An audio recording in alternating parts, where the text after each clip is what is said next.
Final Conference League bakal jadi penanda era baru Chelsea atau kebangkitan Anthony.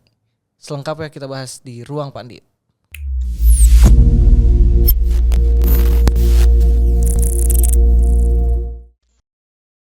Oke, kemarin kita udah bahas final Liga Eropa, sekarang kita coba bahas final Conference League. Yang ini pasti gak kalah seru sih sebenarnya. Real Betis akan juara, God Anthony akan jadi penentu. Tapi gimana ya? Aku sih ngeliat ya, ini sebenarnya ya kalau dibilang Real Betis juara kayaknya nggak bakal sih mas. Why? Kenapa tuh? Wah ini Conference League tuh masih terlalu ecek-ecek buat skuadnya Chelsea yang terlalu melimpah, itu mewah banget itu. Ini kan sepanjang Conference League sebenarnya Chelsea tuh nurunin skuad keduanya loh. Oke, selama di Europa League, di Conference League gitu, selama dari fase grup sampai akhir ini mereka tuh nurunin ya si Nkunku yang mereka jarang mainin di Liga Inggris gitu. Terus Madueke atau pokoknya memang karena mereka ini belum menemukan pakem skuadnya gitu. Okay. Tapi pemain-pemain yang di bench kebanyakan main di Conference League gitu. Tapi mereka sukses masuk final gitu. Atau mungkin nanti Chelsea main di Conference League finalnya tim apa pemain-pemain terbaiknya nih. Ya, kalau final sih kayaknya iya ya. Based on ini nih fakta ini yang menariknya. Kemarin tuh aku baca si Enzo Maresca tuh marah-marah sebenarnya ke wartawan gitu, wartawan. Okay. Wartawan tuh banyak ngungkit kejayaan Chelsea masa lampau gitu. Terus Enzo Maresca bilang, "Ini nih yang bikin fans Chelsea gagal move on gitu." Jatuhnya bahasanya kayak gitu ya. Dia tuh pengennya fans Chelsea udah lupain lah gitu kejayaan masa lalu. Bahwa ini Conference League final kalau kita juara ini akan jadi penanda baru Chelsea gitu. Penanda era baru Chelsea katanya gitu. Artinya dia bakal serius banget nih buat di final ini gitu. Ya ini bisa jadi pembuktian pembuktian juga buat si Chelsea di mereka gagal bersaing juga di Premier League sama seperti MU ya. Ini jadi pembuktian juga bahwa Chelsea itu masih punya magisnya di Eropa gitu. Meskipun ya ini kasta ketiga Liga 3-nya Eropa, kompetisi Eropa gitu. Jadi ya menurut gua kalau misalnya dibilang era kebangkitannya jadi tanda era kebangkitannya Chelsea ya bisa bilang kan ya Chelsea di musim-musim terakhir kan emang lagi ini banget ya goyang banget dan turun banget. Nah bisa jadi ya gelarnya di Conference League ini ya bisa jadi ya itu tanda era barunya si Chelsea. Apalagi kan si Chelsea ini lagi ngebangun tim lagi dengan datengin pemain-pemain yang menurut gua mewah banget gitu kan.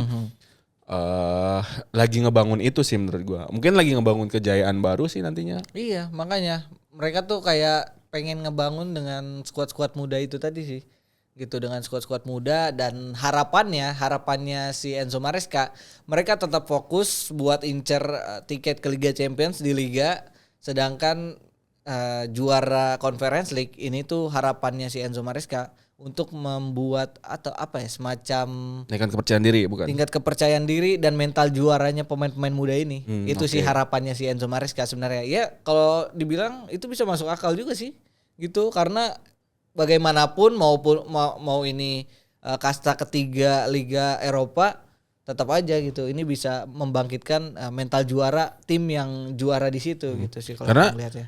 Ya bisa jadi juga maksudnya dengan Chelsea juaranya di Conference League ini bukan mewarisi ya, maksudnya membuktikan bahwa tim-tim Inggris tuh masih punya magisnya di Eropa. Kalau kan beberapa musim kemarin tuh si Conference League si West Ham gitu kan. Yeah. Terus ya kalau misalnya nanti Chelsea juara itu kan bisa nambah ya buat koefisien nanti kayak itu juga gak sih ke Liga Champions gitu. Iya sebenarnya udah dengan masuk final ini udah juga sih gitu. Sampai jadi di IPL bisa 5 tim yang masuk ke Liga Champions secara langsung gitu. Sisanya ya Liga Eropa masih 2 dan yang lainnya lah gitu. Tapi memang kalau aku ngeliat kayaknya aku memang cenderung menjagokan Chelsea di partai final ini ya karena itu tadi skuadnya terlalu mewah sih untuk tidak juara di kasta ketiga Liga Eropa ini. Ya, tapi yang tadi gue bilang bahwa Real Betis tuh nggak bisa diremehkan loh. Dengan adanya Isco di tengah, lu bisa ngelihat gimana dia. Ya Isco menurut gue di Real Betis kayak menemukan kebangkitan lagi dia lah setelah dia cabut dari Real Madrid. Dia datang ke Real Betis bisa ngasih perubahan atau menunjukkan skill-skill keindahan dia di lini tengah lah gitu. Maksudnya kan terus hadirnya GOAT kita si Anthony gitu kan. Dia kayak bangkit lagi setelah masa terpuruknya di MU. Dicaci maki di kayak gimana. Tapi di Europa League dia kalau nggak salah udah 3 atau 4 gol gitu di Europa League. Terus Europa League di Conference League ini. Terus berapa assist juga. Jadi menurut gua Real Betis pun tidak bisa dianggap remeh nih sama Chelsea karena beberapa pemainnya yang bisa diandalkan gitu. Apalagi kan si Manuel Pellegrini yang bawa dia di Real Betis sekarang tuh kayak bukan menemukan cara melatih apa ya namanya dia bilang kalau gue lupa. Pokoknya si Manuel Pellegrini tuh kayak menemukan gairahnya lagi lah melatih di Real Betis ini karena pemain-pemainnya udah sesuai dengan karakter dia gitu kan. Bahkan si Anthony aja dia berharap bahwa masa perpanjangannya tuh bisa dilanjutkan nih dari MU, tapi nggak mau dibeli ya karena mahal.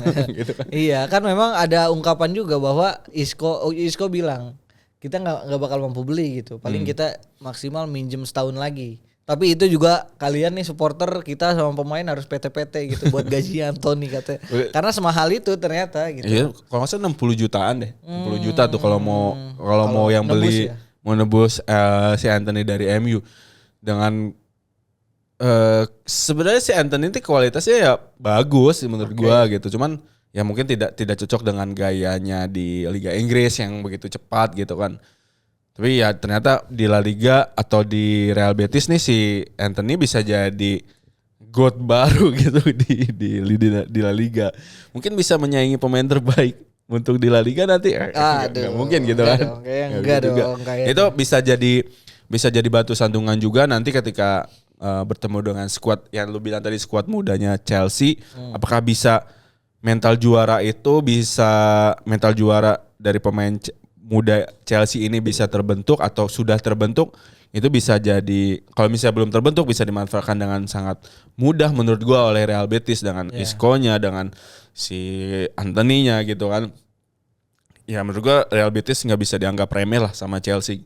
Oke, berarti kalau ya namanya final memang tetaplah ya 50-50 gitu ya, tapi segala hal bisa terjadi di partai final. Gue sih menjagokan Real Betis sih. Real Betis gitu. Karena tadi gue belum melihat si Chelsea ini bisa yang tadi ya fans tidak menurut gue tidak salah sih mengungkit-ungkit masa kejayaannya Chelsea karena ya si Chelsea ini klub besar loh, bukan cuma di Eropa, bukan cuma di Liga Inggris, bukan cuma di Inggris tapi di Eropa tuh Chelsea tuh menurut gue masih tim yang punya marwah atau punya gelar salah satu tim terbaik di Eropa. Nah kalau misalnya si fans menuntut Chelsea untuk juara, itu menurut gua hal yang wajar. Si Enzo Maresca bilang wah ini fans tidak harus melakukan itu. Nah itu bisa jadi batu sandungan juga buat Chelsea kalau emang mereka tidak bisa memanfaatkan si kesempatan ini dengan pemain-pemain mudanya. Lu bisa diacak-acak sama Real Betis yang menurut gua pemainnya umurnya udah matang, bisa memanfaatkan situasi dengan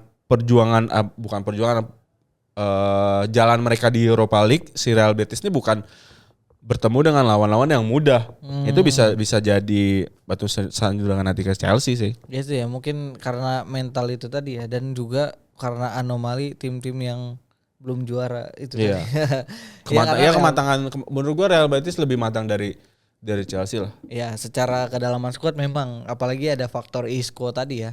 Seorang yang udah dapetin 5 Liga Champions gitu. Dan Manuel Pellegrini yang udah beberapa musim di Premier League tentu tahu lah bagaimana bisa mengatasi Chelsea harus seperti apa sih menurut gue. Ya, meskipun dengan gaya menurut gue sih ya tidak ada yang berubah selama itu tim Liga Inggris mau itu pelatih dari Belanda, dari mana, menurut gua tim-tim Liga Inggris tuh mainnya masih tetap sama.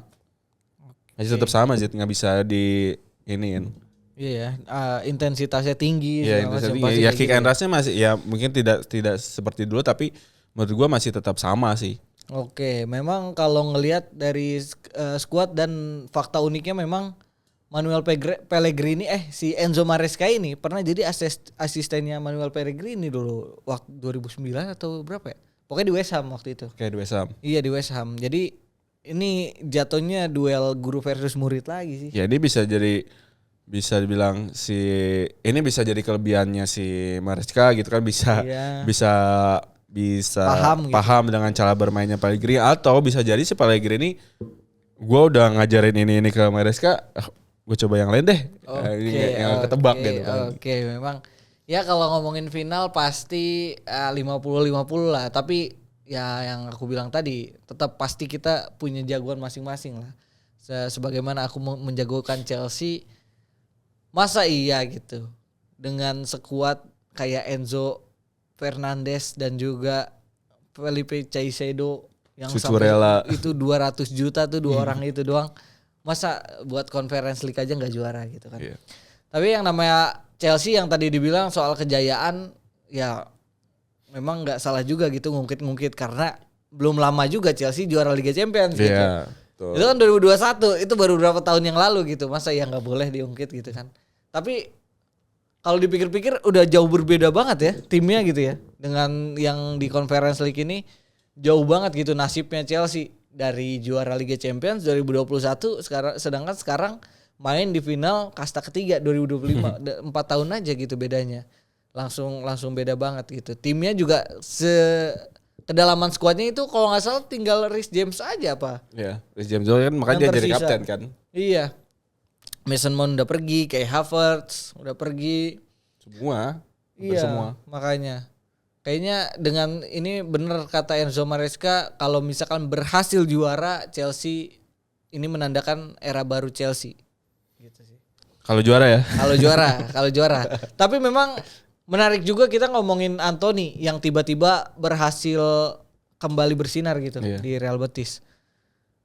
Apa Mas sebagai fans MU juga kan ngelihat Anthony ini kenapa bisa gagal di MU tapi berhasil gitu di klub luar dan banyak yang terjadi juga kan dengan pemain-pemain lainnya gitu. Kalau bisa gue bilang gini, La Liga tuh menurut gue ya Liga Spanyol itu liga yang nyaman untuk seorang pemain yang pernah terpuruk gitu. Menurut gue ya karena ekspektasinya tidak terlalu tinggi terhadap prestasi atau klub. Ya mungkin ekspektasi tentu ada tapi kayak enggak terlalu tinggi atau sebesar ketika di Liga Inggris lah. Contohnya ya si Anthony di MU tuh tekanannya tuh gila banget gitu dari supporter. Lu harus tampil gini, harus baik gini, harus MU tuh tim besar bla bla bla bla.